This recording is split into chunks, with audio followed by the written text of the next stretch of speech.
প্রথম স্কন্ধ 8 নম্বর অধ্যায় 18 নম্বর শ্লোক থেকে কুন্তি দেবীর প্রার্থনা শুরু। সবাই আমার সঙ্গে সঙ্গে বলুন, কুন্তি উবাচ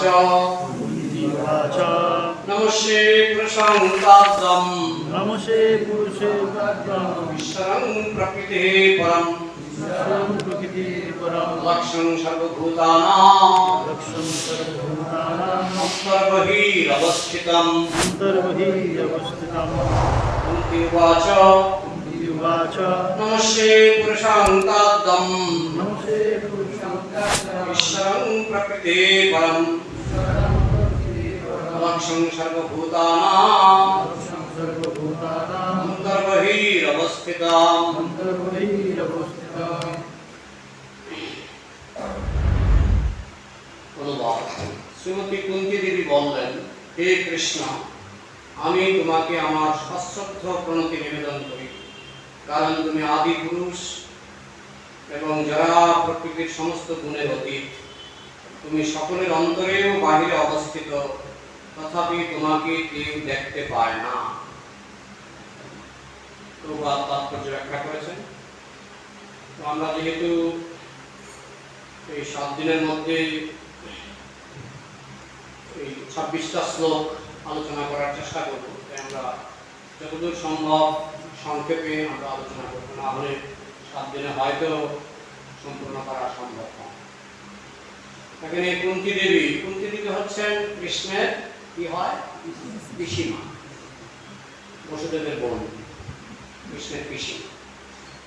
তো সাধারণত এই সংসারে পিসিমাকে প্রণাম করা হয়, তাই না?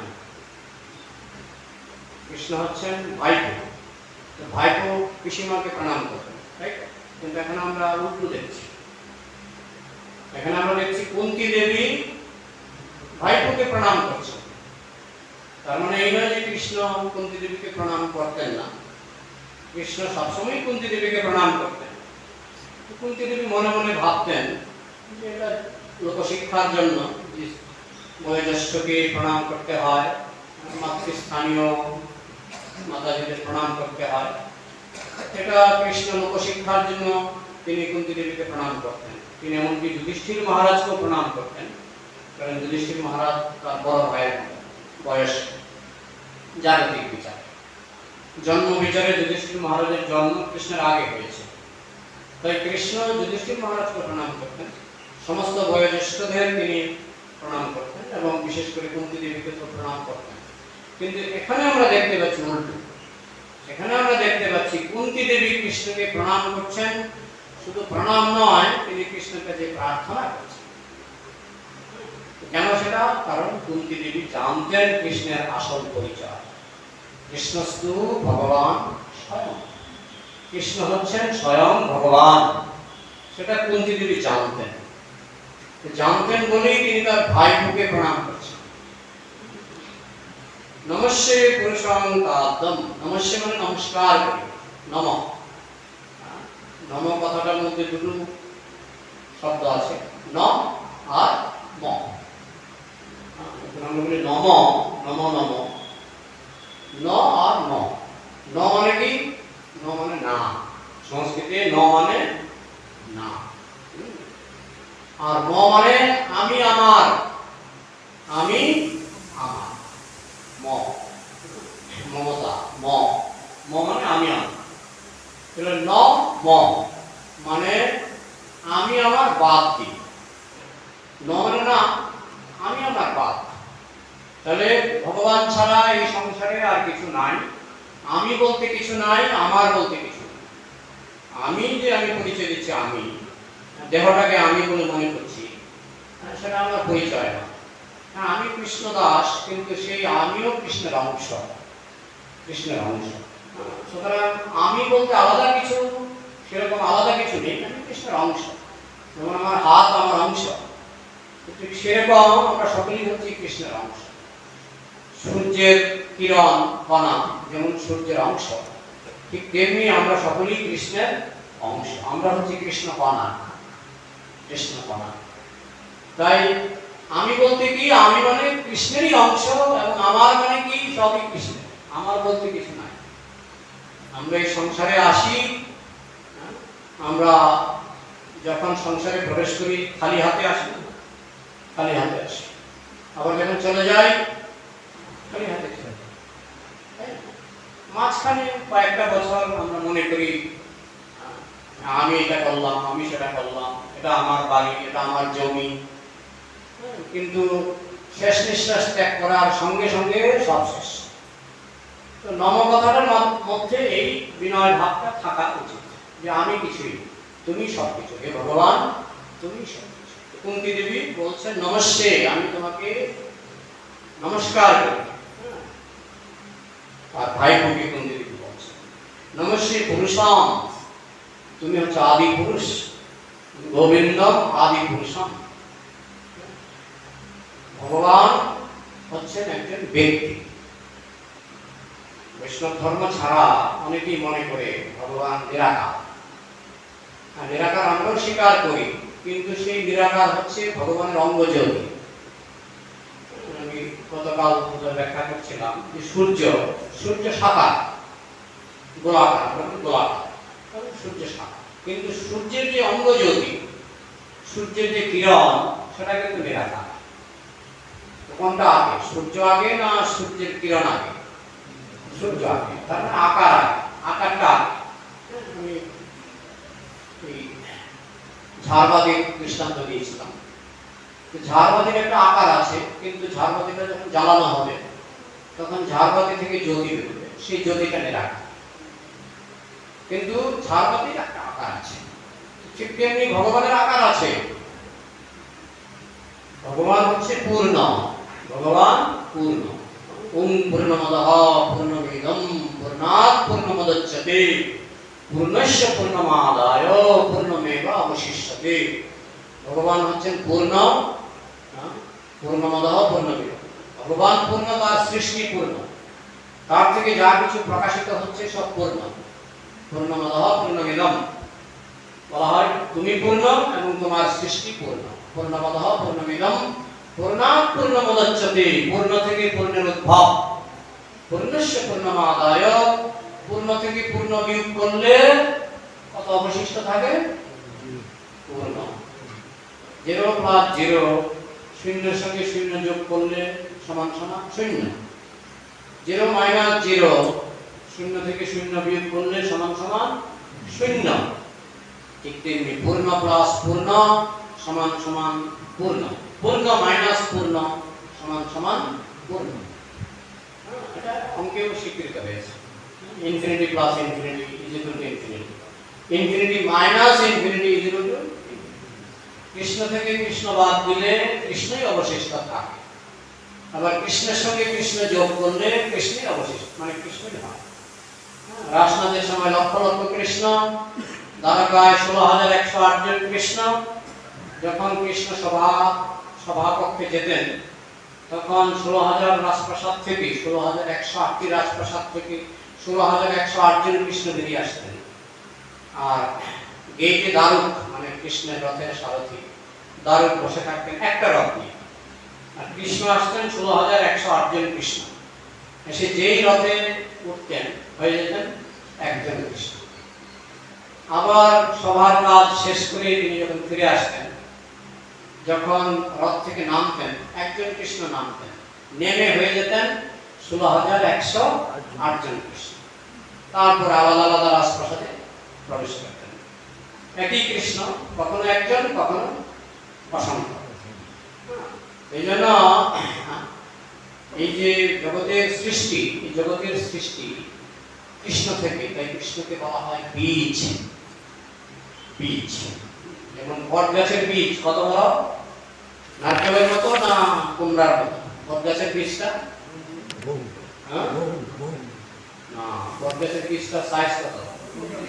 সরষা দানার থেকেও ছোট, সরষা দানার থেকেও ছোট। আমি দেখেছি বট গাছ বীজ ভাঙলে দেখবেন ভিতরে শত শত হাজার হাজার বীজ, প্রত্যেকটি বীজ সরষা দানার থেকেও ছোট, খুব পাওয়ারফুল। পাখি খেয়ে ফেলে, বীজগুলিকে খেয়ে গিয়ে বিল্ডিং এর উপরে পায়খানা করে, ছাদের উপর সেখানে পাখির পায়খানা থেকে হজম হওয়া যে বীজ, সেখান থেকে বটগাছ জন্মায়। কোথায় জন্মায়? উর্বর জমিতে না, বিল্ডিং এ। বিল্ডিং এ জন্মে যায়।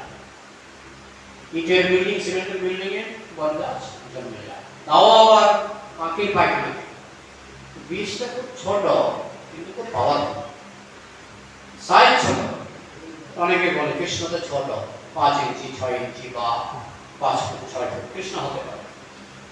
কৃষ্ণ অনুপরমাণুতে প্রবেশ করেছে, অনুপরমাণু থেকেও ছোট হয়ে। আবার তিনি আমাদের মন্দিরে আছেন 5 ফুট 6 ফুট, তাই না? কিন্তু অনেকে বলে ছোট। বটগাছের বীজ ছোট, ছোট হলেও তা থেকে যে বটগাছটা সৃষ্টি হয়, সেটা কি ছোট? বটগাছ তো ছোট নয়। ঠিক তেমনি ভগবান হচ্ছেন দেখতে ছোট, কারণ তিনি বীজ। বীজহং সর্বভূতানাং, ভগবদ্গীতায় কৃষ্ণ বলেছেন, আমি সবকিছুর বীজ। অহং বীজপ্রদ পিতা, আমি হচ্ছি বীজ প্রদানকারী পিতা। তো বীজ সবসময় ছোট হয়। তো অনেকে কনফিউজ হয়ে যায়, ছোট একজন ব্যক্তি কি করে ভগবান হলেন? ছোট একজন ব্যক্তি ভগবান হচ্ছেন কারণ তিনি বীজ, কারণ তিনি বীজ।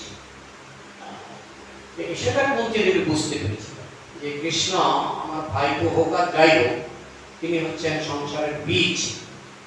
তার থেকে সবকিছুর সৃষ্টি। একজন ধনী ব্যক্তি অনেক বাড়ি, খুব সুন্দর সুন্দর বিল্ডিং করে, আমি দেখেছি অনেক জমিদার বাড়ি, পুকুর, বিশাল বড় পুকুর, পার্ক। তো বিশাল বাড়ি দেখে, বাগান বাড়ি দেখে আপনার মনে হতে পারে, আপনি কি মনে করবেন যে বাড়ির যে মালিক সে একটা ছোট, মানে একটা বিশাল কিছু না, সে ছোট। তার সঙ্গে যখন দেখা হবে আপনি দেখবেন 5 ফুট। যেমন টাটা, বেরোলা, এদের সঙ্গে দেখা হলে দেখবেন 5 ফুট 5 ফুট। কিন্তু যখন আপনি বিভিন্ন দেশে যাবেন, আমেরিকায় গিয়ে দেখবেন সেখানেও আছে টাটা ফাউন্ডেশন। জাপানে গেলেও টাটার বিল্ডিং আছে, তাই না? আপনি সারা পৃথিবীতে টাটার বিল্ডিং দেখলেন ঘুরে ঘুরে, যখন ভাবলেন বাহ, জাপানেও টাটার বিল্ডিং, আমেরিকায় টাটার বিল্ডিং, সব জায়গায় টাটার বিল্ডিং, টাটা লোকটা কিরকম দেখি? বিল্ডিংগুলি তো 5 তলা 10 তলা অনেক। টাটা লোকটা, বিল্ডিংটা যদি 5 তলা হয়, টাটা লোকটাকে এত লম্বা হবে বিল্ডিং এর মতো? হবে কি? হবে। বাস্তব। তো ভগবান তিনি, হ্যাঁ, তিনি ইচ্ছা করলে বিশাল রূপ ধারণ করতে পারেন। তিনি অর্জুনকে বিশ্বরূপ দেখিয়েছিলেন, বিশাল রূপ। আবার ইচ্ছা করলে মা যশোদার কোলে বসে থাকতে পারেন। কিন্তু তিনি হচ্ছেন সংসারের বীজ, সংসারের বীজ। এবং তিনি একজন পুরুষ। পুরুষ মানে ভোক্তা। পুরুষ কথাটার একটা অর্থ আছে সংস্কৃতে, ভোক্তা, যে ভোগ করে। তো ভগবান এই সংসার কেন সাজিয়েছেন? ভোগ করার জন্য। তবে এই যে পৃথিবীটা, এটা হচ্ছে জেলখানা। ভগবান ভোগ করবেন, কিন্তু যারা ভোগে উৎপাত করবে তাদেরকে জেলে পাঠাবেন। আমরা উৎপাত করেছিলাম, ভগবানের ভোগে আমরা উৎপাত করেছিলাম। বলতে পারেন যে আমরা উৎপাত কি করে বললাম? আমরা তো ক্ষুদ্র জীব, ভগবান হচ্ছেন সর্বশক্তিমান। হ্যাঁ, তিনি সর্বশক্তিমান বলেই তার একটা বৈশিষ্ট্য হচ্ছে যে তিনি আমাদের স্বাধীনতায় হস্তক্ষেপ করেন না। কারণ ভগবান আমাদেরকে সৃষ্টি করেছেন একটি মাত্র কারণে, প্রেম বিনিময়। আর প্রেমের ধর্ম হচ্ছে স্বাধীনতায় হস্তক্ষেপ না করা। এটা হচ্ছে প্রেমের ধর্ম। আমি যদি কাউকে পিস্তল দেখিয়ে বলি আমাকে ভালোবাসো না, আমরা এক্ষুনি শেষ করে দেবো, সেখানে প্রেম হবে? তোমার ইচ্ছা হলে ভালোবাসো, ইচ্ছা হলে ঘৃণা করো, সেখানে প্রেম। তো কৃষ্ণ হচ্ছেন প্রেমময়, তাই তিনি আমাদেরকে সৃষ্টি করেছেন প্রেম বিনিময়ের জন্য। তাই তিনি বলে দিয়েছেন যথেচ্ছসী কথা করো, যা খুশি করো। যদি চাও আমাকে ভালোবাসো, যদি না চাও আমাকে ঘৃণা করো, তোমার উপর। হ্যাঁ, ভালোবাসলে তুমি উপকৃত হবে, ঘৃণা করলে উপকার পাবে না। কারণ স্বাভাবিক, ভালোকে ভালোবাসলে ভালো হয়, আর ভালোকে ভালো না বাসলে যে ভালোবাসে না সেই ক্ষতিগ্রস্ত হয়। কিন্তু কৃষ্ণ আমাদের উপর জবরদস্তি করেন না। তোমার ইচ্ছা হলে ভালোবাসো, ইচ্ছা না হলে ঘৃণা করো, তোমার যা খুশি তাই করো, যথেচ্ছসী থাকো। কিন্তু তিনি আমাদেরকে সৃষ্টি করেছেন এই প্রেম বিনিময়ের জন্য, আনন্দ বিনিময়ের জন্য। আনন্দের জন্যই সৃষ্টি, আর কিছু না। আর তাকে বলা হচ্ছে পুরুষ। পুরুষ মানে ভোক্তা। তো আমরা তাহলে কি, আমরা কি ভোক্তা নই? হ্যাঁ, আমরা হচ্ছি বেতন ভোক্তা। হ্যাঁ, যেমন একটা দোকানে 33 জন কর্মচারী কাজ করে। আসল ভোক্তা কাকে? আসল ভোক্তা কাকে?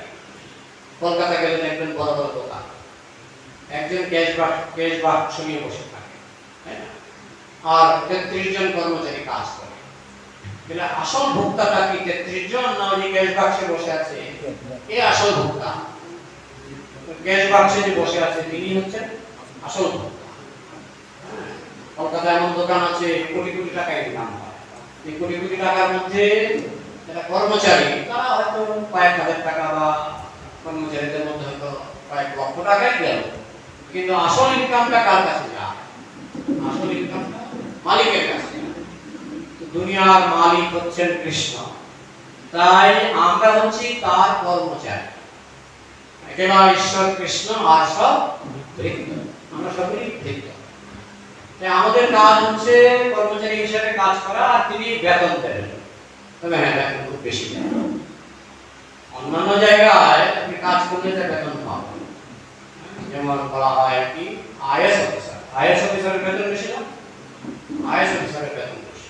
যারা কৃষ্ণ ভক্ত, সেটা প্রভুপাদ বলতেন কৃষ্ণ সার্ভিস, যেমন বলা হয় ইন্ডিয়ান সিভিল সার্ভিস, আর প্রভুপাদ বলতেন Krishna civil service. Krishna civil service তার মানে কি কেসিএস। কেসিএস এই যেমন রামানুজন উনি হচ্ছেন কেসিএস, কেসিএস অফিসার। তাই ওনার বেতন আইসিএস এর থেকে বেশি। সবাই যারা কেসিএস হবেন, কেসিএস অফিসার যারা হবেন, তাদের বেতন বেশি।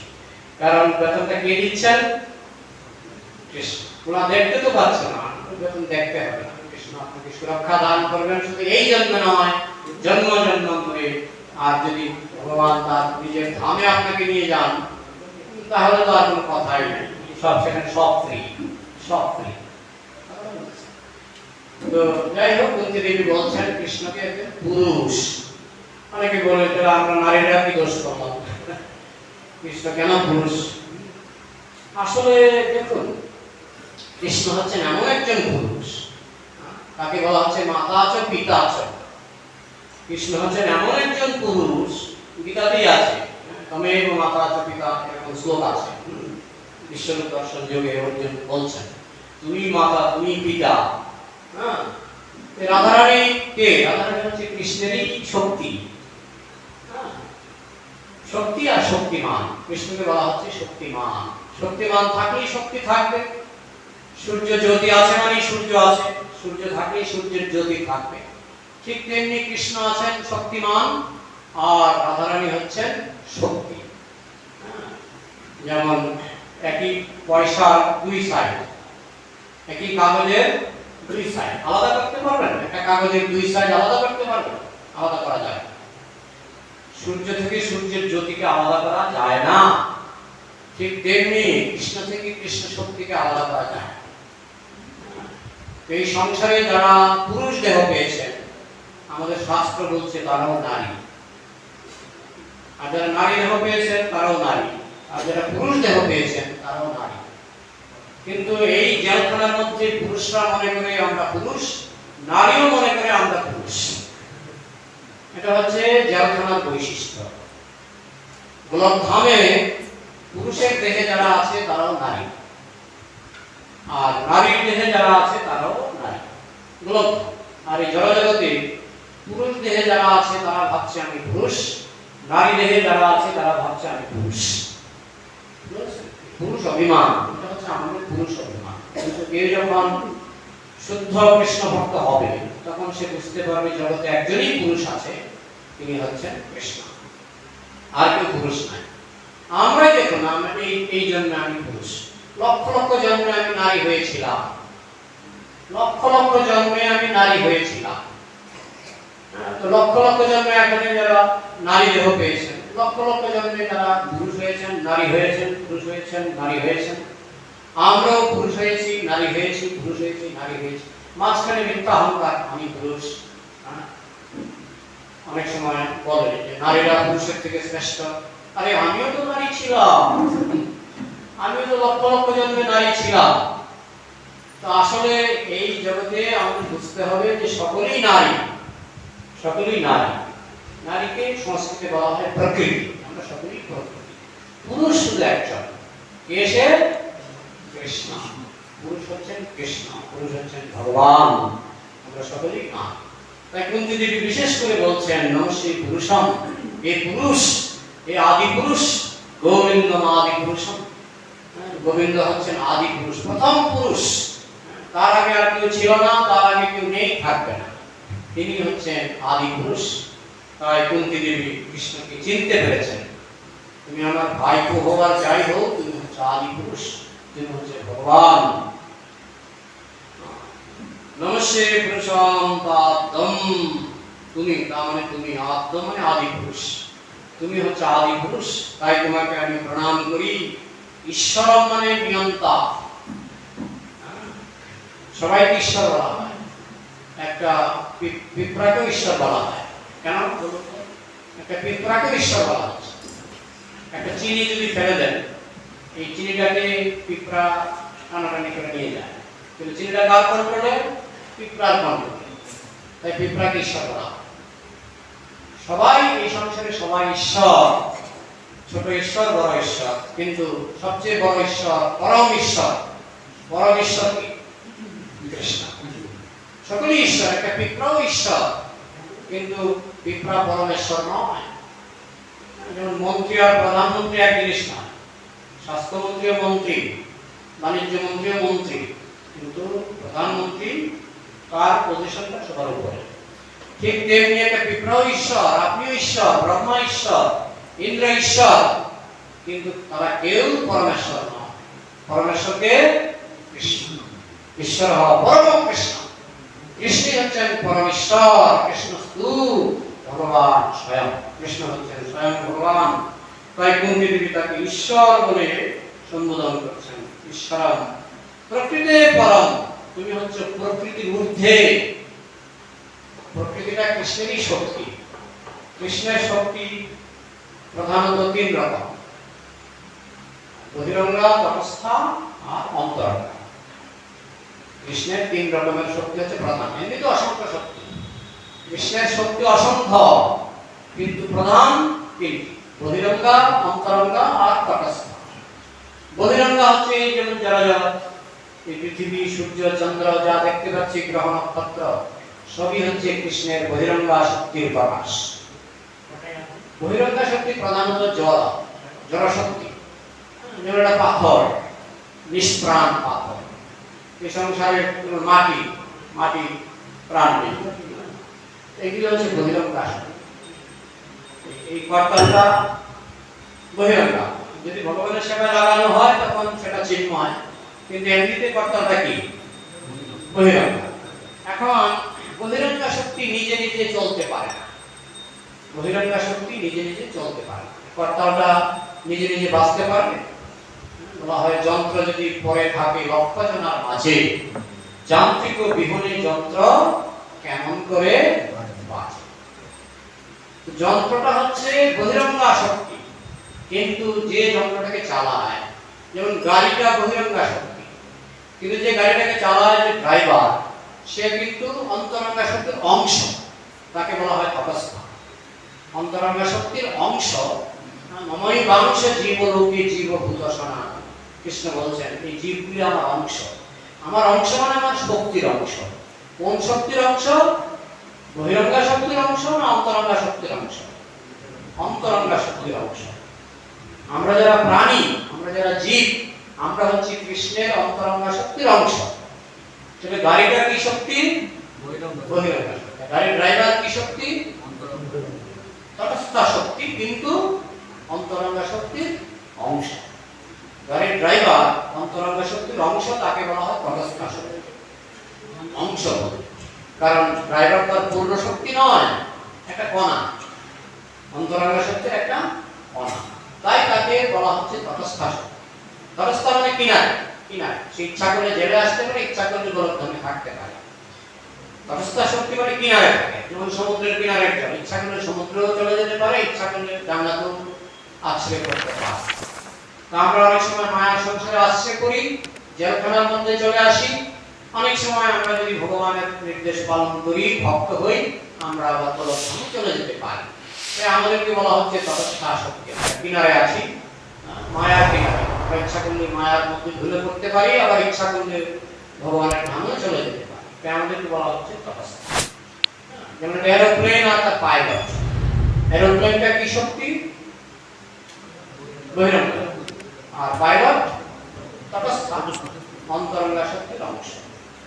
এইভাবে এই সংসারটা হচ্ছে ভগবানের বহিরঙ্গা শক্তি। প্রভুপাদ ইংরেজি করেছেন ইনফেরিয়র এনার্জি, নিকৃষ্ট শক্তি। এটা নিকৃষ্ট। যেমন কর্তালরা নিকৃষ্ট কেন? কারণ একজন বাদক না হলে কর্তা নিজে নিজে বাঁচতে পারবে না, এই জন্য তাকে নিকৃষ্ট বলা হচ্ছে। আর যে বাদক তাকে বলা হচ্ছে উৎকৃষ্ট শক্তি, সুপিরিয়র এনার্জি। এখন বৈজ্ঞানিকরা অনেক সময় অহংকার করে যে আমরা এরোপ্লেন আবিষ্কার করলাম, এই করলাম, আমরা কম্পিউটার আবিষ্কার করলাম। কিন্তু বৈজ্ঞানিকরা হচ্ছে উৎকৃষ্ট শক্তি, বৈজ্ঞানিকরা প্রকৃতি, উৎকৃষ্ট প্রকৃতি। তাহলে এরোপ্লেন হচ্ছে উৎকৃষ্ট প্রকৃতির সৃষ্টি, কম্পিউটার হচ্ছে উৎকৃষ্ট প্রকৃতির সৃষ্টি। যেমন একটা হিমসাগর আম, হিমসাগর আমের যে গাছটা, এটা গাছের ভিতরে যে আত্মাটা আছে, মরা গাছ থেকে তো হিমসাগর আম হবে না, গাছের ভিতরে যে আত্মাটা আছে সেটা উৎকৃষ্ট। উৎকৃষ্ট প্রকৃতি থেকে হিমসাগর আম, উৎকৃষ্ট প্রকৃতি থেকে এরোপ্লেন, উৎকৃষ্ট প্রকৃতি থেকে মাইক্রোফোন, উৎকৃষ্ট প্রকৃতি থেকে মোবাইল। মোবাইলটা কে বানিয়েছে? বৈজ্ঞানিক। বৈজ্ঞানিক হচ্ছে উৎকৃষ্ট প্রকৃতি। সবই প্রাকৃতিক, এক বিচারে সবই প্রাকৃতিক। অনেক সময় বৈজ্ঞানিকরা বলেন সবকিছু ন্যাচারাল। হ্যাঁ, ন্যাচারাল। কম্পিউটারও ন্যাচারাল, কারণ বানিয়েছে উৎকৃষ্ট প্রকৃতি। কম্পিউটারটা বানিয়েছে উৎকৃষ্ট প্রকৃতি। এইভাবে সংসারের সবকিছুই প্রকৃতি, উৎকৃষ্ট প্রকৃতি আর নিকৃষ্ট প্রকৃতি। জড় বস্তুগুলি হচ্ছে নিকৃষ্ট প্রকৃতি, আর প্রাণ বা আত্মা হচ্ছে উৎকৃষ্ট প্রকৃতি। কিন্তু ভগবানের ধামে সবকিছু উৎকৃষ্ট। আপনি যদি গোলক ধামে যান, গোলক ধামের মাটি পর্যন্ত কথা বলে, গোলক ধামে মাটি পর্যন্ত কথা বলে, পাথর পর্যন্ত কথা বলে। গোলক ধামে সবই উৎকৃষ্ট। সেখানে জল পর্যন্ত কথা বলে, মানে জল জড়বস্তু নয়। গোলক ধামে যে জল সেটা কিন্তু জড়বস্তু নয়। গোলক ধামে যে মাটি সেটা কিন্তু জড়বস্তু নয়, চিন্ময় মাটি। সেটা কল্পনা করা আমাদের খুবই কঠিন। তো অনেকে বলে বৈষ্ণবরা পাগল, মাটি আবার মানে মাটি তো আমরা দেখি জড়, এই সংসারের মাটি দেখি আমরা জড়। কিন্তু সৌভাগ্যের কথা, ডক্টর চেম্বারলেন তিনি নোবেল পুরস্কার পেয়েছেন। তিনি বলছেন এই জগতে দুটো শক্তি আছে, একটা হচ্ছে ম্যাটেরিয়াল আর একটা হচ্ছে অ্যান্টি ম্যাটেরিয়াল। ম্যাটেরিয়াল মানে এই গ্রহ নক্ষত্র, পৃথিবী, সূর্য, চন্দ্র, এগুলো হচ্ছে ম্যাটেরিয়াল। আর অ্যান্টি ম্যাটেরিয়াল হচ্ছে তার উল্টো, কারণ প্রাণ। অ্যান্টি ম্যাটেরিয়ালটা কি? প্রাণ। ডক্টর চেম্বারলেন তার থিওরিটা আমি পড়ছিলাম, লিখেছেন যে ম্যাটেরিয়াল ওয়ার্ল্ডে সবকিছু নিষ্প্রাণ, সবকিছু নিষ্প্রাণ, কিন্তু অ্যান্টি ম্যাটেরিয়াল ওয়ার্ল্ড তার বিপরীত। তিনি বলেছেন অ্যান্টি ম্যাটেরিয়াল ইউনিভার্স, চিন্ময় ব্রহ্মাণ্ড। তো উনি নোবেল পুরস্কার পেয়েছেন, আপনারা গুগল সার্চ করলে দেখতে পাবেন। ডক্টর চেম্বারলেন তিনি অ্যান্টি ম্যাটার আবিষ্কার করে নোবেল পুরস্কার পেয়েছেন। অ্যান্টি ম্যাটারটা হচ্ছে চিন্ময়, গোলক ধাম। এটা ডক্টর চেম্বারলেন অত জানেন না, কিন্তু তিনি ব্যাপারটা আবিষ্কার করেছেন, যার জন্য তাকে নোবেল পুরস্কার দেওয়া হয়েছে। আমরা ভাগবত থেকে জানি অ্যান্টি ম্যাটেরিয়াল ইউনিভার্স মানে চিন্ময় জগৎ, গোলক ধাম। সেই গোলক ধামে মাটি চিন্ময়, জল চিন্ময়, সেখানে সবকিছু অ্যান্টি ম্যাটার। অ্যান্টি মানে বিপরীত, ম্যাটারের বিপরীত, জড়ের বিপরীত। গোলক ধামে সবকিছু অ্যান্টি ম্যাটার, গাছ পর্যন্ত অ্যান্টি ম্যাটার, হ্যাঁ, জল অ্যান্টি ম্যাটার, বাতাস অ্যান্টি ম্যাটার। আর এই জগতে সবকিছুই ম্যাটার। একমাত্র আমরা যারা জীবাত্মা আছি, আমরা জলখানার মধ্যে এসে পড়েছি, এই ম্যাটারের জগতে আমরা সংগ্রাম করছি। প্রকৃতি স্থানী বর্ষতি আমরা এখানে সংগ্রাম করছি, কারণ আমরা হচ্ছি অ্যান্টি ম্যাটার জগতের বাসিন্দা, আর এসে পড়েছি ম্যাটেরিয়াল জগতে, জড় জগতে। আমরা জড় জগতের বাসিন্দা নই, এই জড়জগৎটা হচ্ছে জেলখানা, ভগবানের জেলখানা। যারা ভগবানের ভোগে উৎপাত করে ভগবান তাদেরকে এই জেলখানায় পাঠিয়ে দেয়। তাহলে জেলখানায় পাঠালেও সরকার যেমন জেলের আসামিদেরকে খাবার দেয়, দেয় কিনা? জেলে গেলে সরকার খাবার দেয় তো? তো আমরা এখানে আছি, আমাদের কিন্তু ভগবান খাবার দিচ্ছেন, অন্ন বস্ত্র বাসস্থান এগুলি ভগবান দিচ্ছেন। তো এখানে কুন্তী দেবী সেই ভগবানের কথা বলছেন, যার থেকে জীব জগৎ জড়জগৎ সবকিছু সৃষ্টি হয়েছে, যিনি হচ্ছেন জগতের বীজ, প্রকৃতির পরম এবং এই জগতের ঊর্ধ্বে। প্রকৃতির পরম, প্রকৃতির ঊর্ধ্বে। ভগবান প্রকৃতির সৃষ্টি করেছেন, প্রকৃতি তারই শক্তি, কিন্তু তিনি প্রকৃতির ঊর্ধ্বে। এমন নয় যে প্রকৃতির সৃষ্টি করার পর ভগবান নিঃশেষ হয়ে গেল।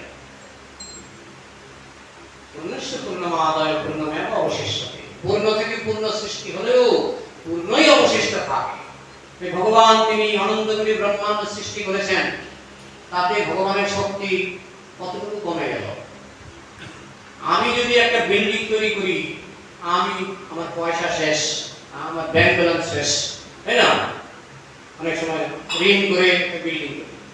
কিন্তু ভগবান যখন এই প্রকৃতি সৃষ্টি করছেন, অনন্ত কোটি ব্রহ্মাণ্ড সৃষ্টি করছেন, কৃষ্ণ তিনি অনন্ত কোটি ব্রহ্মাণ্ড সৃষ্টি করলেন। তারপরে কৃষ্ণের কতটুকু পরিশ্রম হলো, আর কৃষ্ণের কতটুকু কমে গেল শক্তি? কতটুকু কমে গেল? একটু কমেনি, একটু কমেনি। পূর্ণস্য পূর্ণমাদায় পূর্ণমেব অবশিষ্যতে।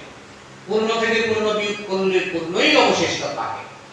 অনন্ত কোটি ব্রহ্মাণ্ড সৃষ্টি করলেও কৃষ্ণ কিন্তু পূর্ণই আছে, আর এক বিন্দু শক্তির ঘাটতি হয়। তিনি পূর্ণরূপে আছেন, পূর্ণরূপে থাকবেন। সে কথাই কুন্তী দেবী বলছেন, প্রকৃতি পরম, তুমি প্রকৃতির ঊর্ধ্বে, অলক্ষণ, তোমাকে লক্ষ্য করা যায়।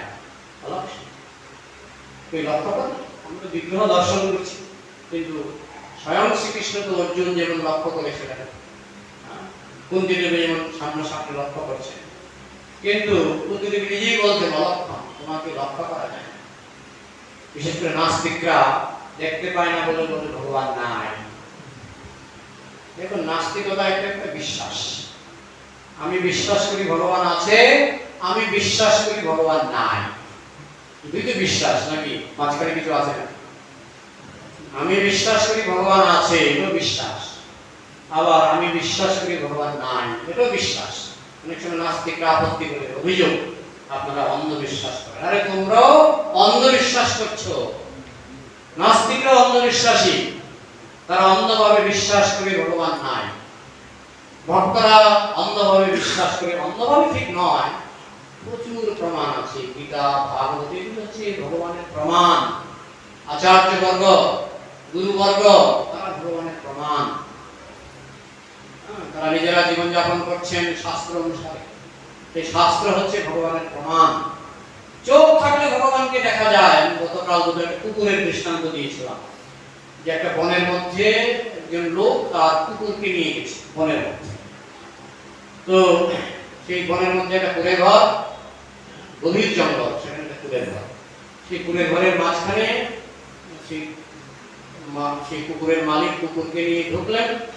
দেখছেন সেখানে গরম ভাত প্লেটের মধ্যে সাজানো আছে। কুকুর তো গরম ভাত দেখেই লাফিয়ে খেতে শুরু করে দিল। কিন্তু কুকুর জানে না যে এই গরম ভাত যেহেতু এখানে আছে, এখানে একটা লোক আছে, এখানে লোক আছে। কিন্তু মালিকটা বুঝতে পারছে, যে এখানে একটা লোক আছে, কিন্তু কুকুরটা বুঝতে পারছে না। কেন কুকুরটা বুঝতে পারছে না? কুকুরটা কেন বুঝতে পারছে না? বুদ্ধি কম। সে ভাত খাচ্ছে, কিন্তু বুঝতে পারছে না একটা লোক আছে। কিন্তু মালিক বুঝতে পারছে কোথাও না কোথাও এখানে আছে, কোথাও না কোথাও এখানে আছে। ঠিক সেরকম যখন এরোপ্লেন যখন নামে, তখন দেখবেন নীল বাতি, লাল বাতি, হলুদ বাতি। একটা বাচ্চা ছেলে যখন উঁকি মারে এরোপ্লেনের জানালা দিয়ে, তো বাচ্চা ছেলে মনে করে এটা ডেকোরেশন। কিন্তু পাইলট কি বুঝতে পারে? পাইলট বুঝতে পারে এদিকে নামবে না, এদিকে নামো, এদিকে মুখ করো, পাইলট বুঝতে পারে, পাইলট বুঝতে পারে। তো বাচ্চা ছেলে বুঝতে পারে না কেন? বুদ্ধি কম। আপনি দমদম এয়ারপোর্টে ঢুকবেন, দেখবেন দরজাটা নিজে নিজে খুলে যায়, দেখছেন? নিজে নিজে অটোমেটিক দরজা নিজে নিজে খুলে যায়। সঙ্গে যদি আপনার ছোট বাচ্চা থাকে, ভাববে দরজাটা নিজে নিজে খুলছে, আর আপনি কি ভাববেন এটা কোনো ইঞ্জিনিয়ার বানিয়েছে। এই সংসার দেখলে ভক্তরা বুঝতে পারে সংসারের পেছনে একজন ইঞ্জিনিয়ার আছেন, বড় ইঞ্জিনিয়ার, তিনি হচ্ছেন কৃষ্ণ। কৃষ্ণ সরাসরি করে না, তিনি ব্রহ্মাকে নিয়োগ করেছেন এসব করার জন্য। ব্রহ্মা ছাড়াও 33 কোটি দেবতা তিনি নিয়োগ করেছেন তার হয়ে কাজ করার জন্য। তাকে হাতে কলমে তিনি একটা কাজই করেন। কৃষ্ণ হাতে কলমে একটা কাজই করেন, কি সেটা? ভক্তদের আনন্দ দান করা, বাঁশি বাজিয়ে ভক্তদের সঙ্গে নাচে, ভক্তদের সঙ্গে প্রসাদ পায়। এটা হচ্ছে কৃষ্ণের কাজ। কৃষ্ণের আর দ্বিতীয় কোনো কাজ নেই। দ্বিতীয় কাজগুলি কৃষ্ণের অংশের অংশ তারা করে। কিন্তু যারা অভক্ত, তারা যেমন কুকুর যেমন বুঝতে পারছে না যে ভাত কোথা থেকে আসলো, কিংবা একটা বাচ্চা ছেলে বুঝতে পারছে না যে অটোমেটিক দরজাটা কি করে খুলে গেল, বা যে পাইলট যেমন বুঝতে পারে লাল বাতের মানে কি, নীল বাতের মানে কি, কিন্তু বাচ্চা ছেলেরা বুঝতে পারে না। ঠিক তেমনি সংসারে নাস্তিকরা, যারা নাস্তিক তারা হচ্ছে বাচ্চা শিশুর মতো অবোধ। তারা বুঝতে পারছে না, এত কিছু দেখার পরেও এত কিছু একটা জিনিস দেখলেই যারা ভক্ত বুঝতে পারে। আপনি একটা আম নিয়ে, এই আমটা এটা কিভাবে সৃষ্টি হলো, এটা তো কোনো বৈজ্ঞানিক তৈরি করেনি। আপনি তখনই বুঝতে পারবেন ভগবানের হাত এখানে আছে, ভগবান তৈরি করেছেন, তখনই উপলব্ধি সম্ভব। কিন্তু যারা নাস্তিক তারা দেখেও বুঝতে পারবে না, দেখেও বুঝতে পারবে না।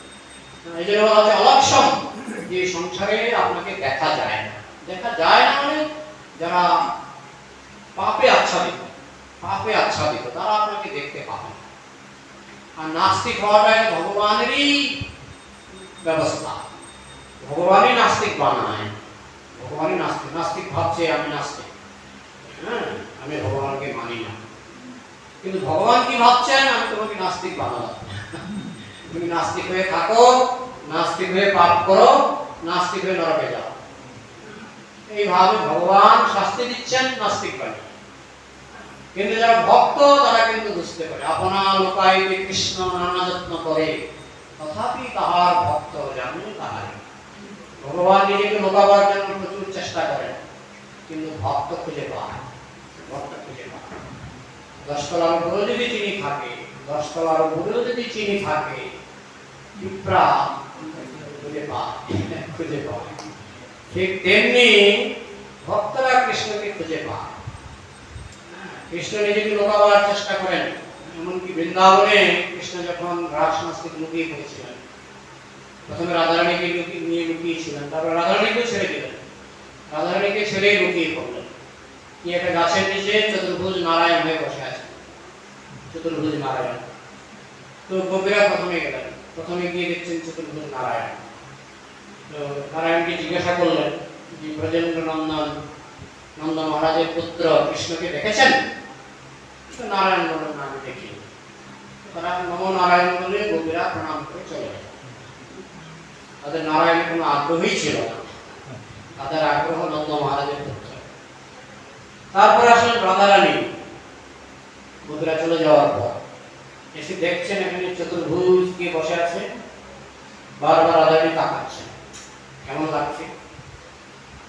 তখন কৃষ্ণ এমন ব্যাঘাতে পড়লেন, আস্তে আস্তে তার চারটা হাত দুটো হাতে রূপান্তরিত হয়ে গেল। রাধারানীর কাছে কৃষ্ণ চতুর্ভুজ হয়ে থাকতে পারলেন না। আপনা লোকাইতে কৃষ্ণ নানা যত্ন করে, তথাপি তাহার ভক্ত জানে না।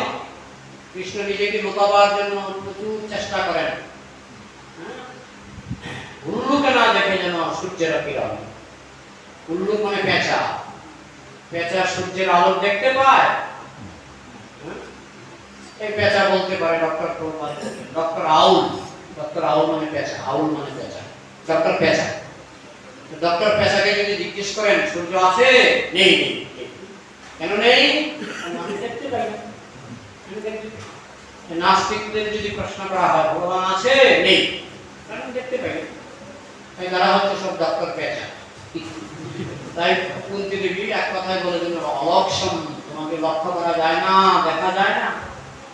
হ্যাঁ, তবে তুমি যতই লুকাবার চেষ্টা করো তোমাকে কিন্তু ভক্তরা ঠিক খুঁজে নেবে।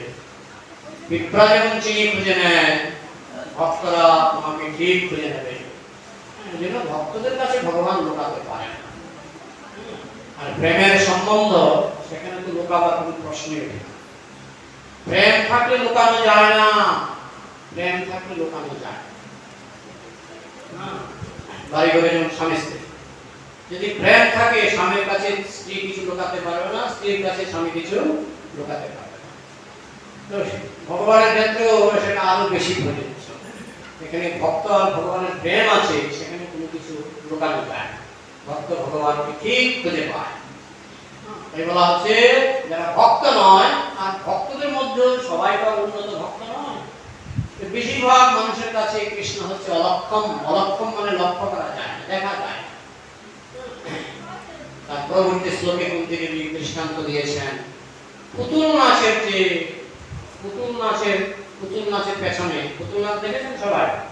হ্যাঁ, পুতুল নাচে দেখবেন পুতুলগুলি খুব পুতুলরা বাকি বলে কি বাজায় জানেন? কানপুরা বা গিটার বাজায় পুতুল নাচে। হ্যাঁ, তো দেখবেন খুব সুন্দর বাজাচ্ছে, পুতুলটা খুব সুন্দর বাজাচ্ছে, আর একজন নাচছে, একদম ঘাবড়া করে নাচছে। তো দেখে মনে হবে যে আমি এখানে পুতুল নাচে। পুতুল নাচে না, এখানে একজন আছে পেছনে, সে তার হাতে অনেকগুলি সুতা বাঁধা। তো কৃষ্ণকে সেই পুতুল নাচের সঙ্গে তুলনা করা হয়েছে। তার হাতে 3টা সুতা বাঁধা আছে, 3টা সুতা, সত্যগুণ, রজগুণ, তমগুণ। এই 3 সুতা দিয়ে তিনি জগৎকে নাচাচ্ছেন। তো আমরা সুতাগুলিও দেখতে পাচ্ছি না, আমরা সুতাগুলো চিকন চিকন সুতা, আমরা সুতাগুলো দেখতে পাচ্ছি না, আমরা শুধু জগৎটা দেখতে পাচ্ছি। যে আমরা ভাবছি যে জগতে সব স্বাধীনভাবে চলছে, কেউ স্বাধীনভাবে চলছে না, ভগবান নিয়ন্ত্রণ করছেন। পুতুল নাচিয়ের মতো ভগবান নিয়ন্ত্রণ করছেন। কিন্তু যেহেতু আমরা দেখতে পাচ্ছি না, তাই বলা হচ্ছে অলক্ষণ, তোমাকে দেখা যায় না। তো দেখা যায় না তার মানে নেই, এটাই নাস্তিকদের যুক্তি। দেখা যায় না মানে নেই। সংসারে তো 99% জিনিস দেখা যায় না, মনে রাখবেন 99.9% জিনিস দেখা যায়, কিন্তু যেগুলো দেখছি এটা 1% নয়। অনন্তকোটি ব্রহ্মাণ্ডের আমরা কত পার্সেন্ট দেখতে পারলাম? বিদ্যাসাগর একটা কথা বলতেন, আমি যা জানি এবং যা জানি না, তিনি সাধু ভাষায় বলেছিলেন, আমি যাহা জানি আছি এবং যাহা জানি না, এত দুয়ের মধ্যে তুলনা করিয়া দেখিলাম আমি কিছুই জানি না। বিদ্যার সাগর এরকম কথা বলছেন। নিউটন বলছেন যে আমি জ্ঞান সমুদ্রের 2-4টে নদী নিয়ে খেলা করেছি, জ্ঞান সমুদ্রের জল আমি স্পর্শ করতে পারিনি। তো আমাদের সেইভাবে বুঝতে হবে ভগবানকে লক্ষ্য করতে গেলে যে যোগ্যতার প্রয়োজন। জেলের কয়েদি রাষ্ট্রপতির সঙ্গে সাক্ষাৎ করা সহজ না, জেলের কয়েদির পক্ষে রাষ্ট্রপতির সঙ্গে সাক্ষাৎ করা তো সহজ না। আমরা হচ্ছে সব জেলের কয়েদি, তাই আমাদের পক্ষে ভগবানের সঙ্গে সাক্ষাৎ করা তো সহজ না। তাই বলা হচ্ছে অলক্ষম, তোমাকে দেখা যায় না। অলক্ষম সর্বভূতানাম, সমস্ত জীবের কাছে তুমি অলক্ষ, প্রকৃতির ঊর্ধ্বে। অলক্ষম সর্বভূতানাম, অন্তর্বহির অবস্থিত, অথচ তুমি অন্তরেও আছো বাইরেও আছো, সব জায়গায় আছো, অথচ দেখা যাচ্ছে না। অন্তর্বহির, তুমি অন্তরেও আছো বাইরেও আছো, অন্তর্বহির অবস্থিতম, সব জায়গায় তুমি আছো, অথচ তোমাকে দেখা যায় না। তোমাকে দেখতে গেলে একটা চোখের দরকার, তাকে বলা হয় প্রেমাঞ্জন, প্রেমের চোখ। প্রেমের চোখ থাকলে তোমাকে দেখা যায়, প্রেমের চোখ না থাকলে তোমাকে দেখা যাবে না। অকৃতজ্ঞ মানুষ, অকৃতজ্ঞ মানুষ, তাকে আপনি লক্ষ লক্ষ টাকা দিয়ে সাহায্য করুন, তাকে প্রতিদিন ভালো ভালো রাজভোগ খাওয়ান, সে আপনাকে অকৃতজ্ঞ তো দেখলেও দেখবে না, দেখলেও দেখবে না। যেমন আমরা কৃষ্ণের দেওয়া ধান চাল আমরা খাচ্ছি, কৃষ্ণের দেওয়া খাবার খাচ্ছি, কৃষ্ণের দেওয়া কলা, কৃষ্ণের দেওয়া আম, কৃষ্ণের দেওয়া কত ফলমূল আমরা খাচ্ছি, কিন্তু আমরা কৃতজ্ঞ বলেই আমরা অনেক সময় নাস্তিক হই। যারা কৃতজ্ঞ তারা জানবে যিনি আমাকে এত কিছু পাঠাচ্ছেন, যার দয়াতে আমার সংসার চলছে, তাকে অস্বীকার করে কত বড় অকৃতজ্ঞতা। ভগবান সব জায়গাতেই আছেন, কৃতজ্ঞ মানুষের কাছে ধরা দেবেন, অকৃতজ্ঞ তাদের কাছে ধরা দেবেন না। বুঝেছেন? যে অনেকে বলে ভগবান থাকলে দেখা যায় না কেন, ইত্যাদি কারণ ইত্যাদি কারণ। আপনি কৃষ্ণের দেওয়া অন্ন বস্ত্র বাসস্থান ভোগ করছেন, কৃষ্ণ আপনাকে কত কিছু দিচ্ছে, কত কিছু দিচ্ছে, কিন্তু আপনি যদি অকৃতজ্ঞ হয়ে যান, কৃষ্ণ আপনাকে ধরা যাবে না, ধরা যাবে না। এই জন্য যারা ভক্ত তারা হচ্ছে কৃতজ্ঞ। কৃতজ্ঞ তারা খাবার সময় তারা প্রতি মুহূর্তে মনে করে কৃষ্ণ তুমি দিয়েছো বলে খেতে পাচ্ছি। এটা কোনো বৈজ্ঞানিকের সৃষ্টি নয়। খাবারটা বৈজ্ঞানিকরা এরোপ্লেন বানায়, কম্পিউটার বানায়। প্রপাত বলছেন তোমরা যত পারো নাট বল্টু বানাও, নাট বল্টু খেতে পারি। হ্যাঁ, আমরা কি খেতে পারি? অন্ন। অন্ন কে বানায়? Einstein, Newton. অন্ন কে বানায়? ভগবান। ভগবান। আমি তো চাষ করি, আর এই চাষ করলেও হবে না। যদি জগৎটা যদি মরুভূমি হয়ে থাকতো, চাষ করলে হবে না। ভগবান যদি বীজ না বানাতেন, চাষ করলে হবে না। ভগবান বীজ বানিয়েছেন, জগৎটাকে উর্বর করে বানিয়েছেন, আপনার হাতে শক্তি দিয়েছেন। আপনার হাত যদি প্যারালাইজড হয়ে যায়, আপনি চাষ করতে পারবেন। তাহলে সবকিছুই ভগবানের দান। যে হাতে আপনি চাষ করছেন সেটা ভগবানের দান, যে জমিতে আপনি উর্বর জমিতে চাষ করছেন সেটা মরুভূমি নয়, সেটা ভগবানের দান। বৃষ্টি হচ্ছে ভগবানের দান। হ্যাঁ, এবং যে বীজ আপনি রোপণ করছেন সেই বীজ ভগবানের দান। এত কিছুর পরে যদি আমরা কৃতজ্ঞতা বোধ না করি, তাহলে ভগবানের কি ঠেকা করেছে আমাদেরকে দেখা দেওয়ার জন্য? তার তো কোনো অভাব নেই যে আমাদের দেখা না দিলে তার ভাত জুটবে না। তিনি অদৃশ্য হয়ে আছেন, আমাদের উপর গোসা করে, আমাদের উপর গোসা করে তিনি অদৃশ্য হয়ে আছেন। গোসা ভাঙাতে হবে, গোসা ভাঙাতে হবে। গোসা ভাঙাবার জন্য যুগে যুগে মহাপুরুষরা আসছেন, আচার্যবর্গ আসছেন।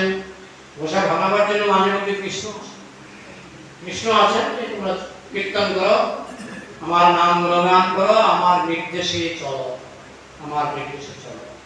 কিছুদিন যদি ঠিকঠাক চলো, আমি দেখা দেব, আমি ধরা দেব, তখন আমি আর অলক্ষ থাকবো না। আমি তো এমনিতেই সব জায়গায় আছি, অন্তর বহিরাবস্থিত।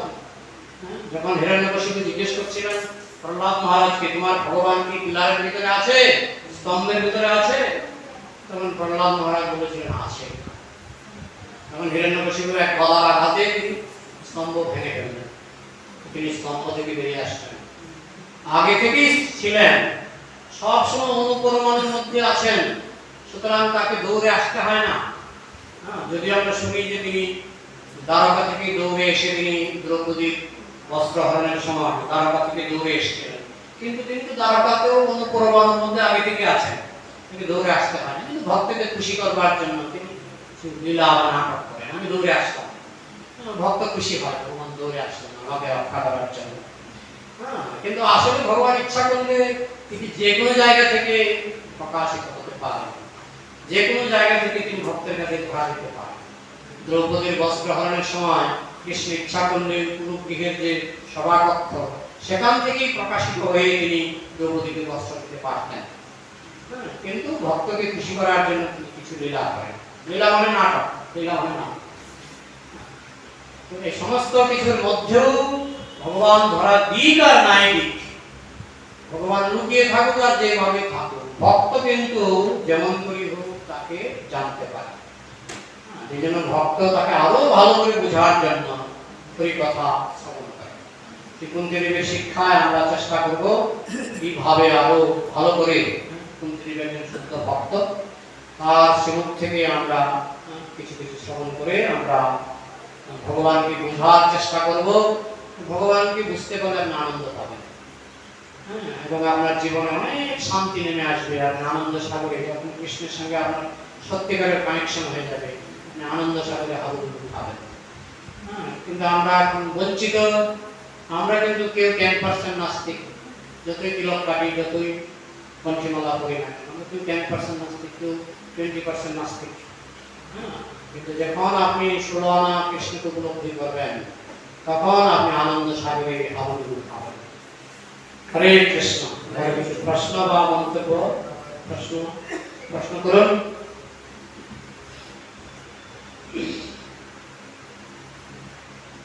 প্রশ্ন করুন। হ্যান্ড মাইকটা দেন নাকি হ্যান্ড মাইক?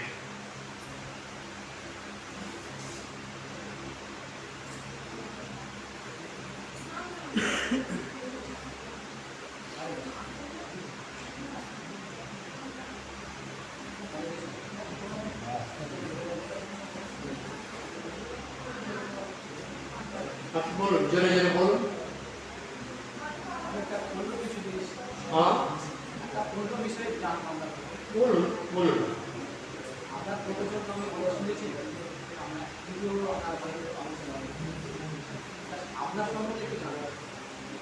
আমার সম্বন্ধে আর কি বলবো? আমি যাদবপুরে পড়াশোনা করতাম, যাদবপুর ইউনিভার্সিটি পড়াশোনা করতাম, হস্টেলে থাকতাম। যাদবপুর ইউনিভার্সিটির ভেতরে একটা হোস্টেল আছে, PG hostel, post graduate hostel. আমি হোস্টেলে থাকতাম। তখন একজন ব্রিটিশ ভক্ত, ইসকনের ভক্ত, লন্ডন থেকে এসেছিলেন, ব্রিটিশ। আমার নাম ছিল লোকবন্ধু দাস। উনি একটা মোটর সাইকেলে করে উনি আমাদের হোস্টেলে যেতেন।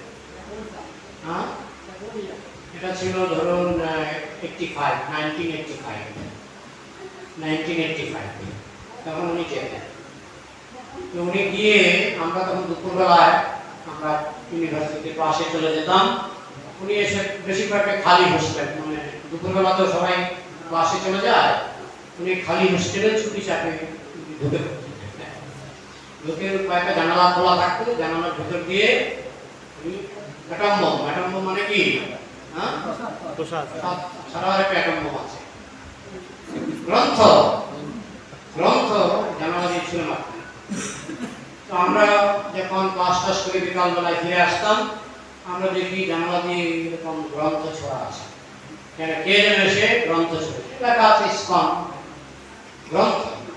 কিন্তু দুর্ভাগ্যবশত আমার জানালাটা বন্ধ থাকতো, আমার জানালা দিয়ে কোনো গ্রন্থ দেওয়া হয় না।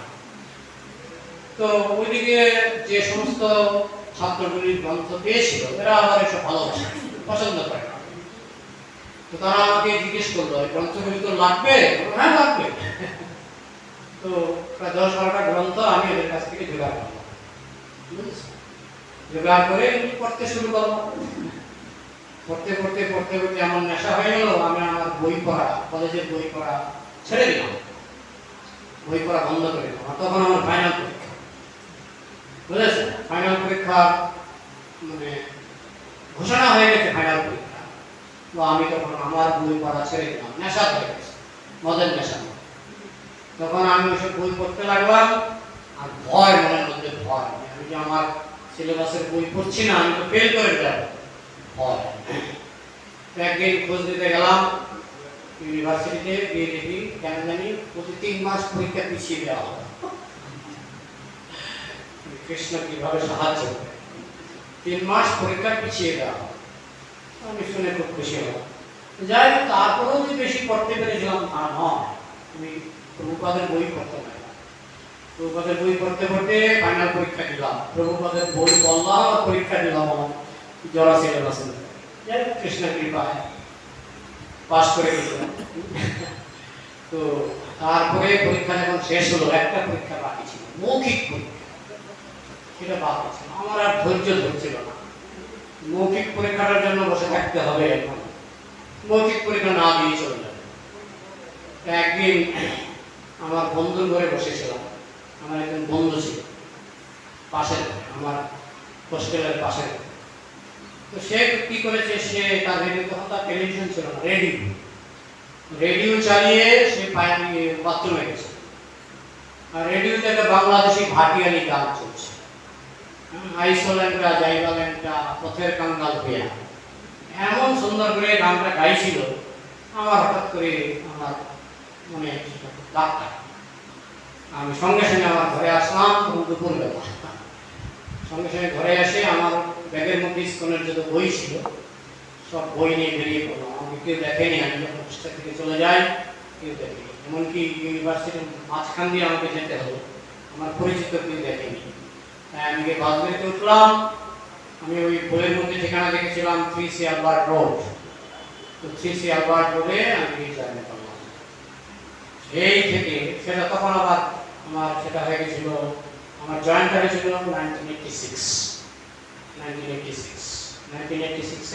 ওই দোল পূর্ণিমার সময় আমি জয়েন করেছিলাম। সেই থেকে আজকে 35 বছর হয়ে গেল আমি ইসলামে আছি। বাবা মা প্রথম দিকে একটু কান্নাকাটি করেছিল, অসন্তুষ্ট হয়েছিল, এত পয়সা খরচ করে যদি পড়ালাম, তুই একটা সাধু হয়ে গেলি। প্রথম 1-2 বছর আপত্তি করেছিল, তারপর লাস্টের দিকে তারাই বলছে না না মতে থাকো। শেষ দিকে আবার তারাই বলছে মতে থাকো, মতেই খাও, মতেই খাও। পর্যন্ত বাবা মাও পারমিশন পাওয়া গেছে।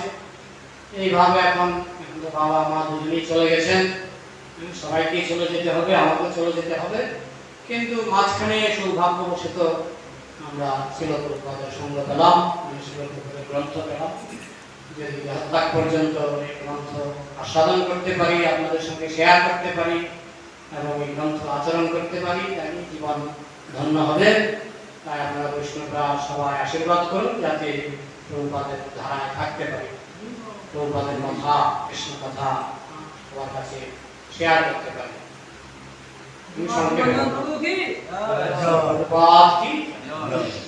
প্রভুপাদের কৃপা। আর কোনো প্রশ্ন?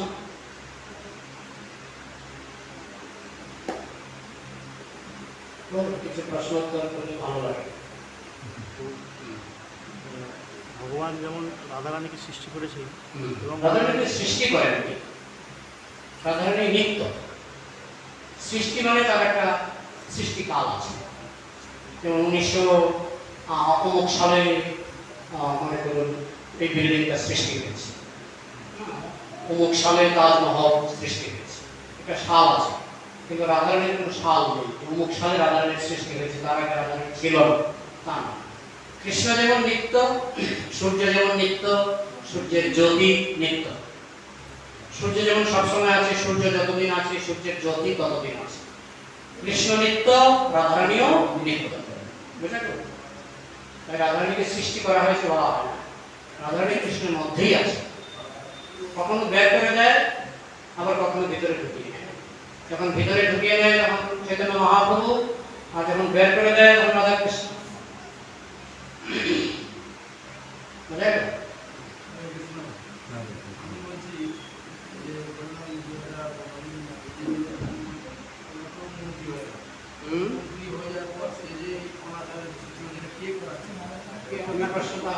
কথাটা বুঝতে পারবে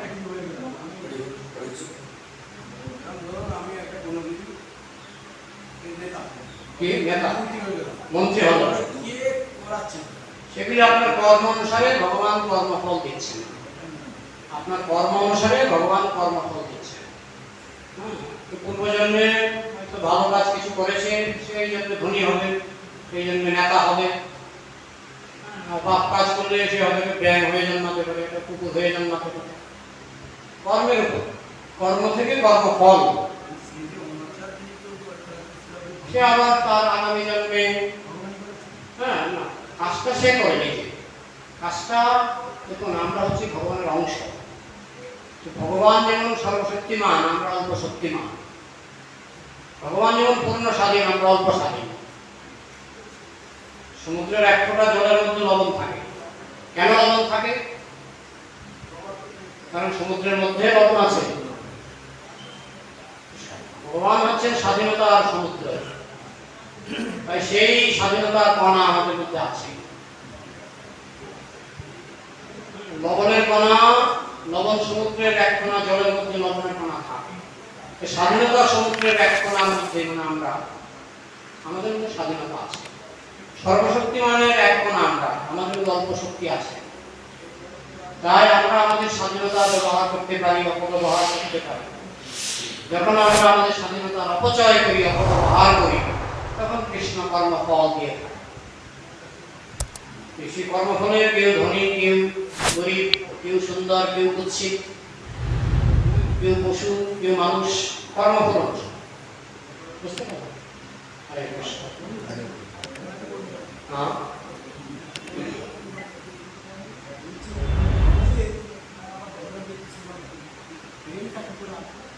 কৃষ্ণ নাম করলে প্রেম কি করে আসবে?